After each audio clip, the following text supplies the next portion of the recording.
America faces a big choice on November the 5th. And we who believe in reproductive freedom.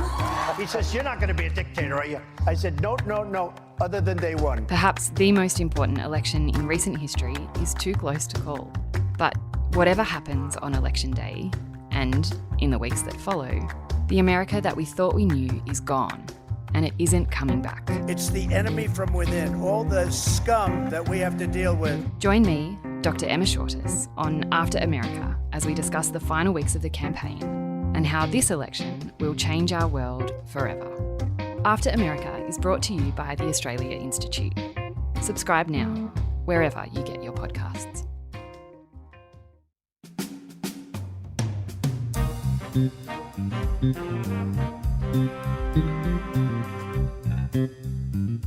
Hello and welcome to Dollars and Cents, the Australia Institute podcast where we're talking about just what the hell is going on in the economy. I'm Elinor Johnston-Leake, the senior content producer here at the Australia Institute, and as always, I'm talking to our chief economist, Greg Jericho. Hello, Greg. Hi, Elinor. How are you this week? I'm really good.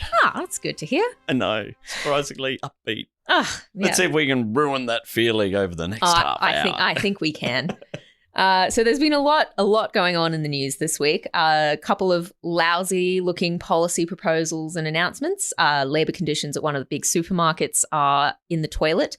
And a visit from a man whose ancestors colonised Australia, so now he gets to be on our money.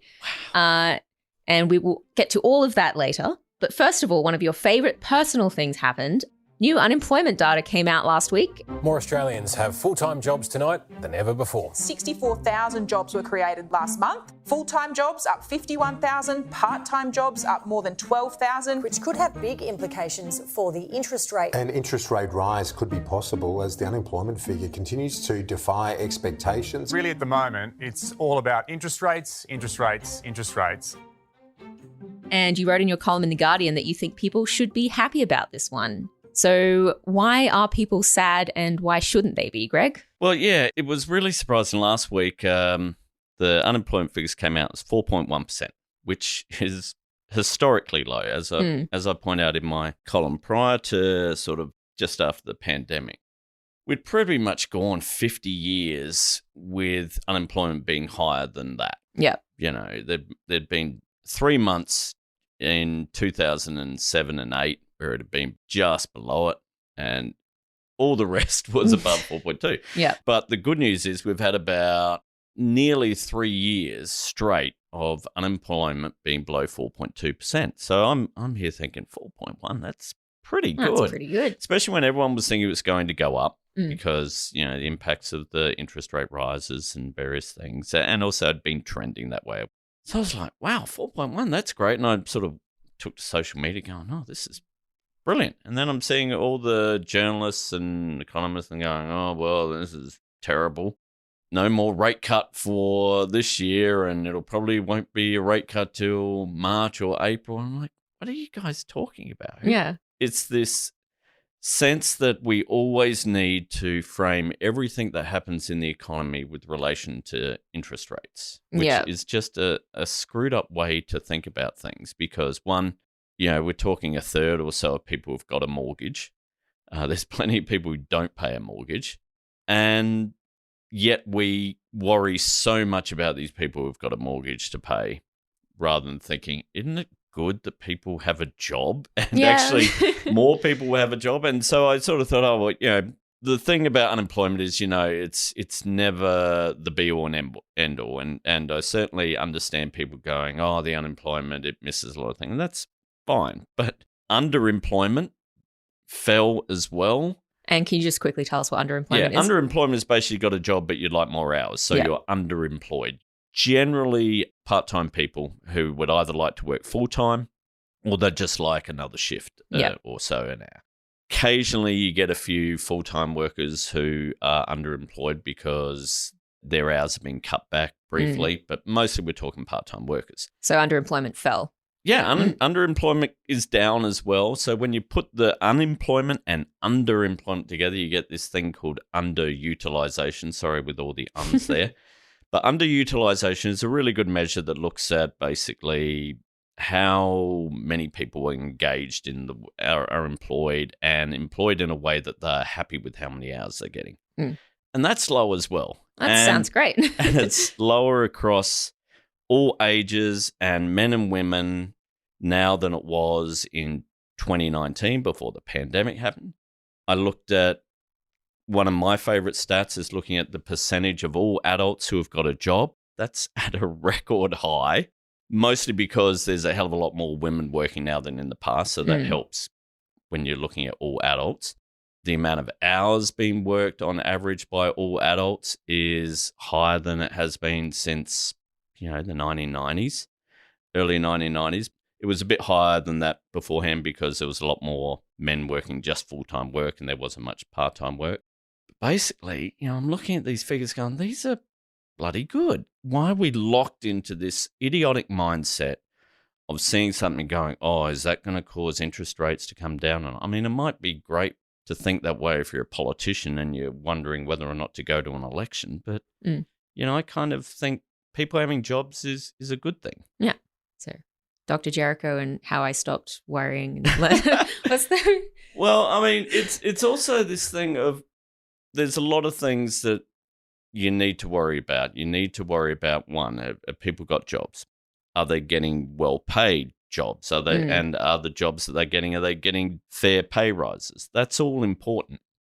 But if you're sitting around going, I wish unemployment would rise to 4.5% so we could get an interest rate cut. I'm like, what kind of sociopath are you? I mean, who do you want to lose their job? Exactly. And there's so many economists who think this way. And the problem is it's because they're locked into this view that the only reason we've got inflation at the moment is because there's too many people employed. Unemployment's too low, and that somehow that means that that's causing inflation to go up. And it's not.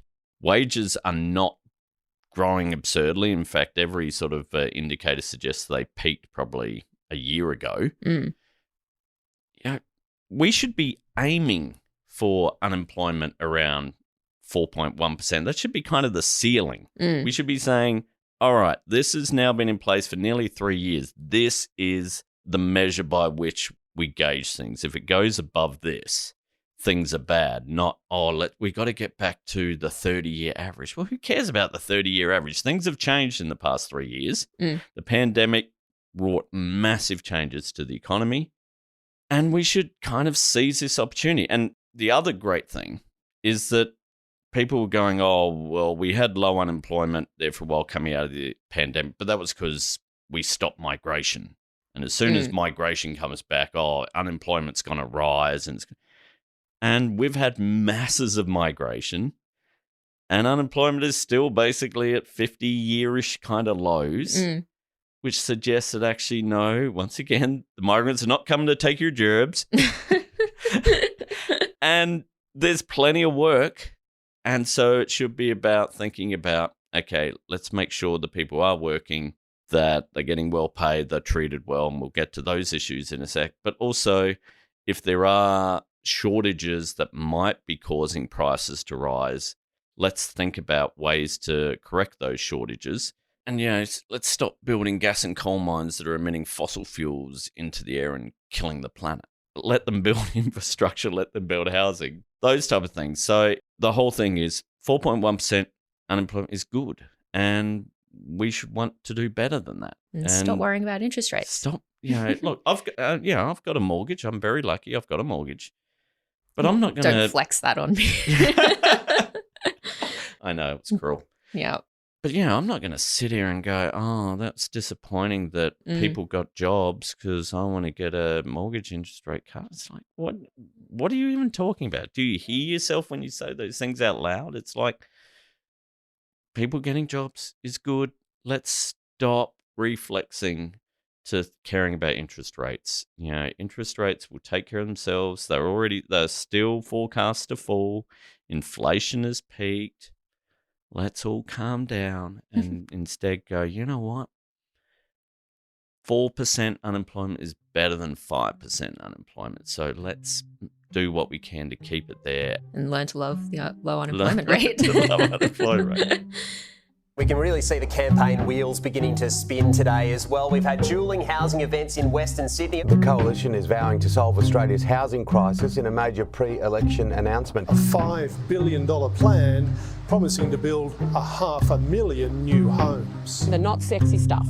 That's the sewage, that's the water, that's the power and the comms. A scheme to break the infrastructure bottleneck. It complements previous coalition commitments to increase housing supply by slashing migration, cutting international student numbers, and temporarily stopping foreign investors purchasing existing homes in Australia. The Prime Minister's got one eye on retirement. I'm firmly focused on making sure that we can build new homes for Australian families. We've got a $32 billion Homes for Australia plan. They're going to spend less money, not more. So, Greg, the federal election, while we don't know the exact date yet, is starting to loom in the minds of politicians and policymakers and economists across the country. And we've been seeing quite a few announcements from all sides, but this week the Liberal Party announced plans to spend $5 billion to boost housing over 5 years. But they're not spending that money on building houses. So what exactly are they going to be spending the money on? Yeah, why would you have a housing policy that is spending money building houses? It's insane, crazy. Elinor. What are you on? How could you be so credulous? Yeah. No, it's again the latest in a long line of housing policies directed at doing anything but building houses. This one is particularly wonderful. It's all about greenfield sites, which for people who are not sure what that means, it basically means empty blocks on the fringes of metropolitan areas that have got nothing on them at the moment. Lovely green fields. Yeah, they're greenfield sites. What the Liberal Party is saying they'll do is they'll provide grants and sort of subsidised loans to developers mainly. We're talking to build infrastructure that is needed so that you can then build houses there. So, the roads that you need to have to go up someone's driveway, the connecting electricity, water and sewerage, all the pipelines that are needed there, the telecommunications and everything, all of that. They're going to put $1 billion to that because $1 billion a year, because that's going to unlock the great Australian dream of owning a home. And apparently it's going to build or lead to the building of 500,000 new homes in 5 years, which would be about a 75% increase in the amount of housing that is currently being built. So pretty sizable. And apparently it was all just due to an extra $1 billion a year. Who knew?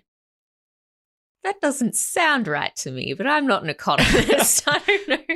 You're not a member of the Property Council of Australia either. No. I mean, look, when you dig down into this, really what it is a gift to property developers, which is the reason why the Property Council of Australia and Master Builders Australia loved it, is because essentially what this is about is subsidising the building of these things that enables property developers to say, hey, we've got this nice land here to build homes on. It's all connected to the internet and it's got roads, it's got all the everything's there. It's ready good to go.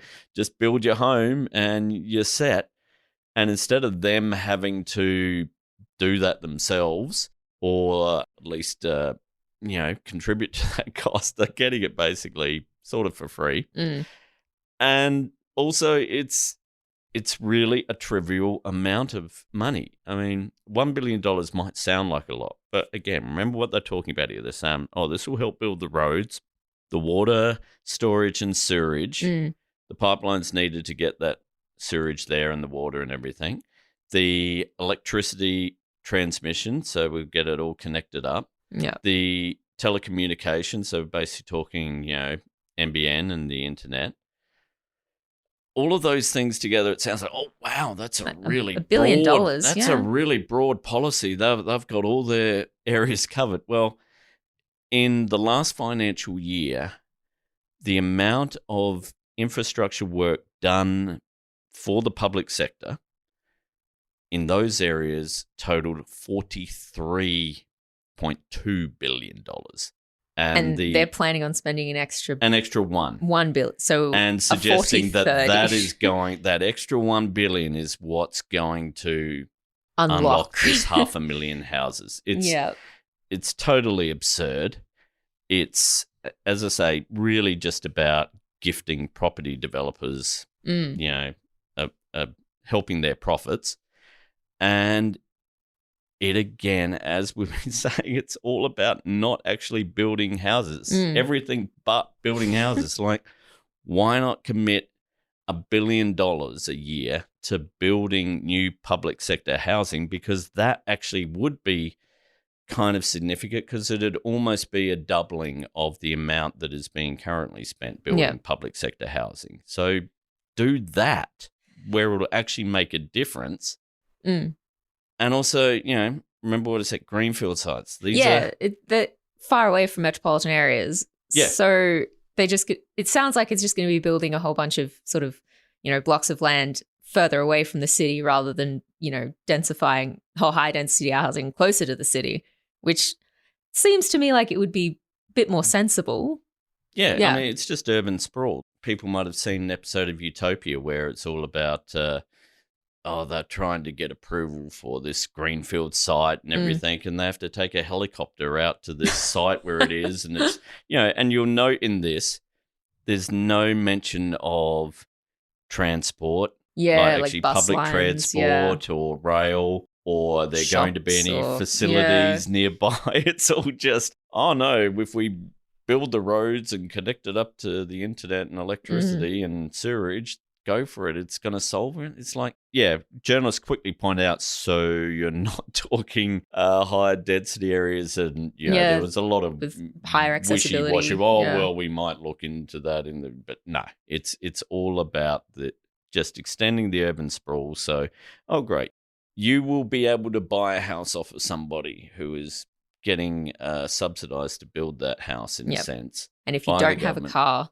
And if you don't have a car and it's a good hour away from You're out where of luck. you work, and there's probably no public transport, and again, this is a game changer, which was what we were hearing from Bridget McKenzie and Peter Dutton. It's just, as I say, everything they're doing to avoid actually dealing with the problem. Yeah, building houses. Yeah. But it's not just the Liberals that had announcements this week. The Labor government has announced that Australia will spend $7 billion on a deal with the US to acquire missiles. But Greg, I thought that the AUKUS subs were going to protect us. What do we need these missiles for? No, apparently we need anti-ship and anti-air missiles and $7 billion. And as always the case with defence spending, no one ever says, how are you going to pay for this? What cuts are going to be? No, if it's defence, there's always money. I was talking to Alan Beam, our International and Security Affairs Director, and he was pointing out, how about $7 billion on regional housing, especially in, say, the Northern Territory where Indigenous poverty is absolutely rife. $7 billion would do an incredible amount of good there.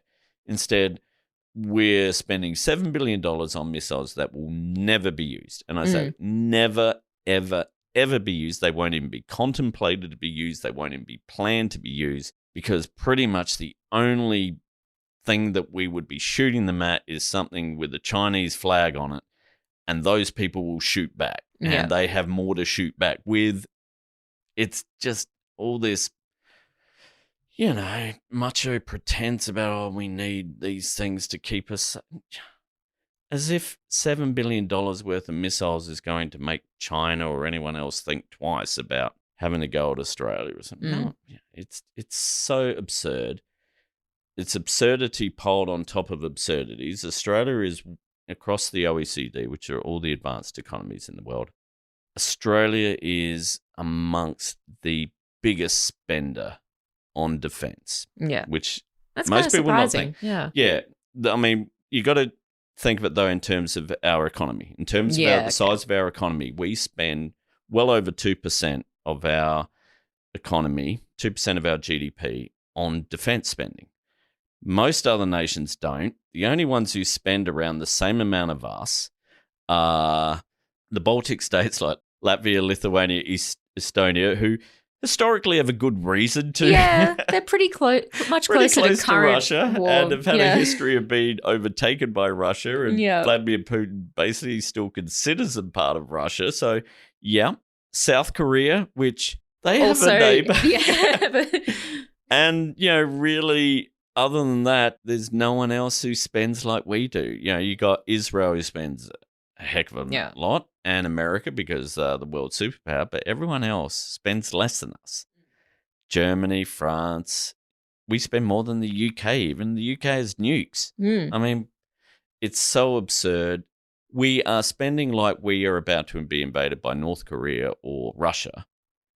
And there's absolutely no cause for concern like that. And yet we feel like we need to act like we are this massive military power. And it's just absurd. And this $7 billion, again, it's just announced. No one cares. How do you spend it? What was the reasoning for it? Who cares? It's a defense. It just gets spent in a way that, just going back to the housing thing, if someone came out and said, oh, we're going to spend, the Liberal Party, it's $5 billion over 5 years to do nothing. And they were even being asked, how are you going to pay for this? And, we'll cut other waste and all this crap. But if the government came out and said, we're going to spend $7 billion on housing.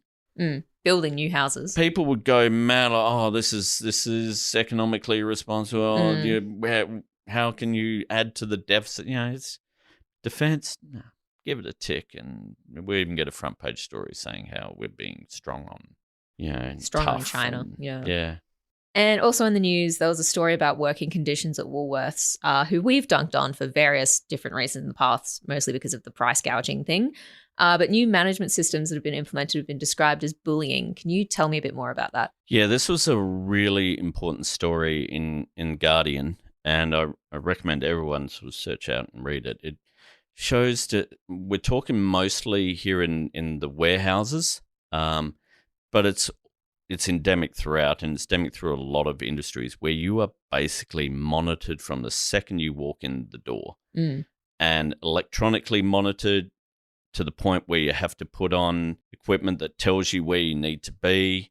You're monitored how long it took you to do tasks, how long you were in the toilet, things like that, and you're all supposed to reach an 100% productivity level, which is determined somehow. Yep. And if you fall below that, you're sent off for training, and it'll affect the ability for you to get promotion, or, maybe your job's at risk. It's very dystopian. It's incredibly dystopian, and some great work done by our colleagues at the Centre for Future Work, Fiona McDonald and Lisa Heap, have pointed out that AI is also getting trained to do this, where AI is not just being used to monitor you, but also predict what you will do in the future. So they will look at how your performance is and go, workers like that, in the end, they end up leaving, or they end up not being good. So maybe we should just cut them now. Yeah. Or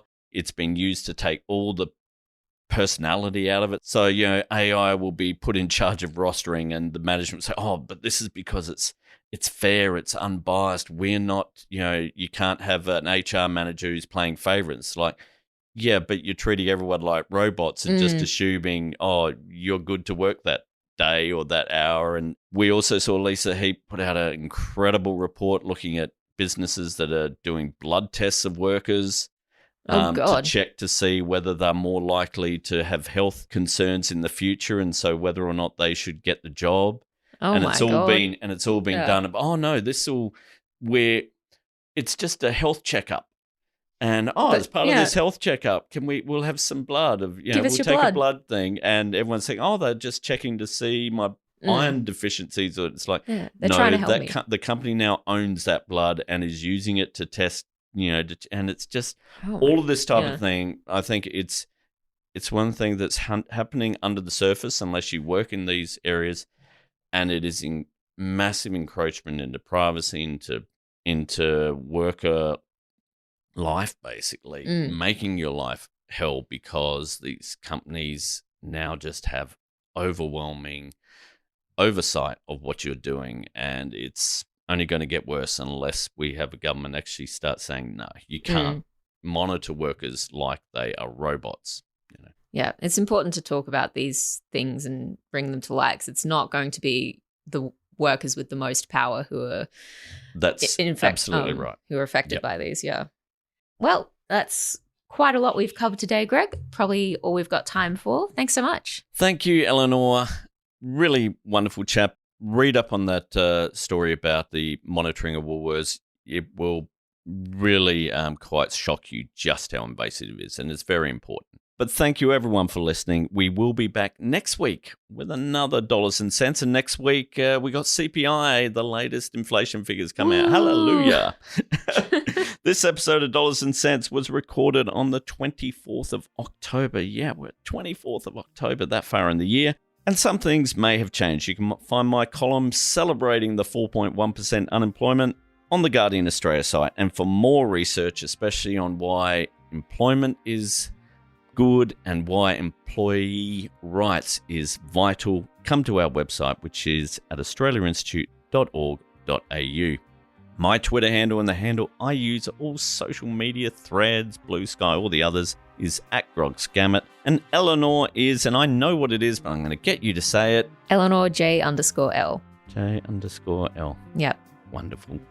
No, you're not very prominent on there. You're very quiet. No, I actually don't use it that much. No, you don't. But if you want to talk to me, but don't. If you want to talk, also use our Australia Institute Twitter and social handles, which is at the Oz Institute, and that's AUS Institute. Please leave any feedback, any comments, any things about why Elinor should be more prominent on social media. Please do so there, but do so politely. Our theme music, as always, is by Blue Dot Sessions.